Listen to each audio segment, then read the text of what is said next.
Hello, my name is John DeRoyan. I am a student under the Media and Culture class uh, under Professor Shannon Sakura.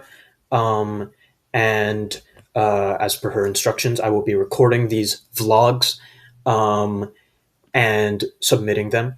Uh, and for my first vlog, I will be covering the two readings, one being the Rhetorical Act, Chapter 2, and the other being Reading Pop Culture, Chapter 1, Consumption and Advertising.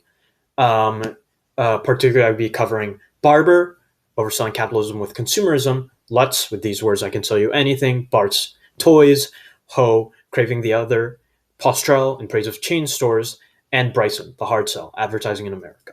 So, without further ado, let us begin with reading pop culture.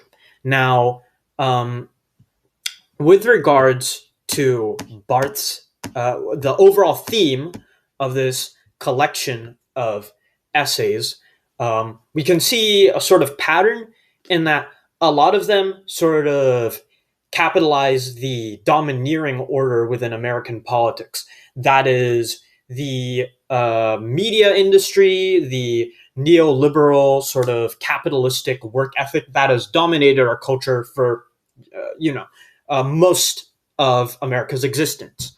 Um, and a lot of these critiques sort of attack from different angles. Now, Barber's Overselling Capitalism with Consumerism um, mostly sort of points out this sort of infantilist ethos, as he puts it, in the capitalist system. He sort of establishes, like, kind of takes this older Protestant work ethic um, and kind of actually equates it to um, a time in which this capitalist machine wasn't so domineering in our lives. But essentially, he kind of, isn't really holding back with his criticisms. He decries capitalism as deadening our mind, shifting our society to this sort of consumeristic machine, like a self-reinforcing cycle. Um, and he very much hardlines against it. Lutz is quite similar. He sort of peels back the how do you say it? He peels back the rhetorical devices used by a lot of these capitalistic advertising techniques to sort of rope people in.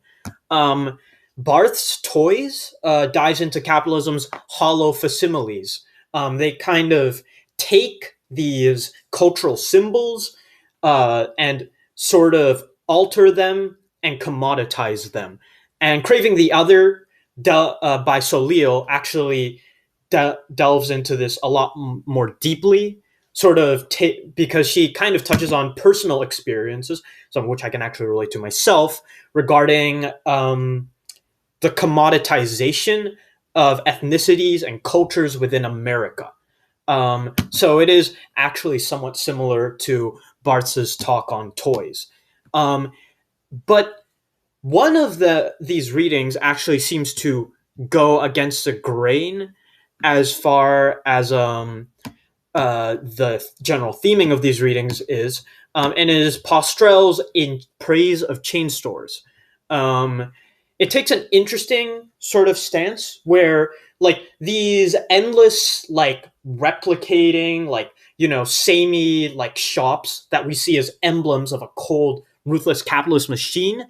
His argument actually kind of goes against the grain and says, well, no, I mean, you can have perfectly valid and character building experiences even in a quote unquote dead capitalist space. I mean, people can still create, experiences there.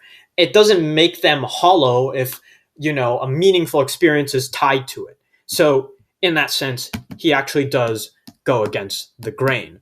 Um, as for a rhetorical perspective, um, it kind of just sort of sells the importance of rhetoric in influencing the quote unquote polis. That is a Greek term for political discourse, and sort of emphasizes how throughout human history this has been a vital and important part of our process and critical thought. So yes.